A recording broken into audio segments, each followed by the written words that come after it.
I'm Seán Finnan from the Limerick Post. Here are the top stories from the week. Former Limerick TD and long-standing Minister for Finance, Michael Noonan, was honoured this week by UL as part of a group that had long-standing, tangible impact in society.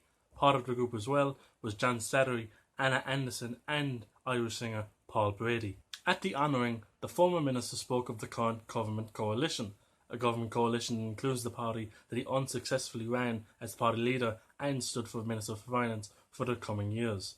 In part of which he spoke of how the current coalition of government will be looked on fondly in years to come because of how they dealt the brunt deal of the COVID pandemic.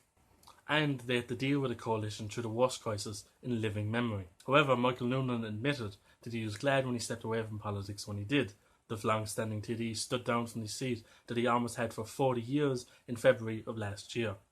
In other news, after the vote to repeal the 8 in 2018, a referendum which saw a 2-1 vote to repeal the 8, making sure that abortion came in under government legislation, now it is time for the yearly review of that legislation, meaning so the government abortion is now a topic for discussion yet again, and which so has brought with it the scenes that surrounded the abortion vote in 2018, scenes of protest and protesters. But now, the protesters that are appealing for dramatic change are the anti-abortion side.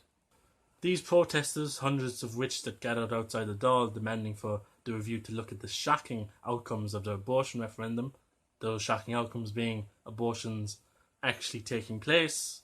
Shock, I know. Some of which of those abortions protesters were obviously from Limerick. Now, these protesters have demanded that the review should look at the shocking high numbers of abortion rates that have come since the abortion referendum was brought through. The issue with the abortion rates is not that they are happening, because that's kind of what happens when something gets legalised. It happens. It's that it's a lot more than they were promised. It's claiming that when they were promised during the referendum that it'd just be for rare cases that people getting abortions and wouldn't be a prevailing trend. Them saying that now over 11% of all 100 pregnancies are now aborted. But that number does sound high, but when you look at other European counterparts and you look at Spain having 23%, the UK having 27%, and when Norway and Netherlands, very progressive countries, having 22 and 15% respectively.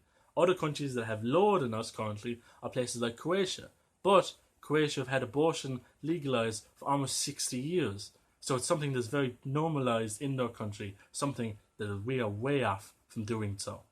So when we look at the European counterparts, we're not at an ungodly level of abortions as the anti-abortion crowd would want us to make out. But it's certainly not something we should sweep under the rug, because how we got here is because of democracy, and sweeping one side under the rug because we don't agree with them is not how we got here. I've been Seán Finnan from the Limerick Post. Those have been the top stories from the week. Have a good afternoon, evening or night.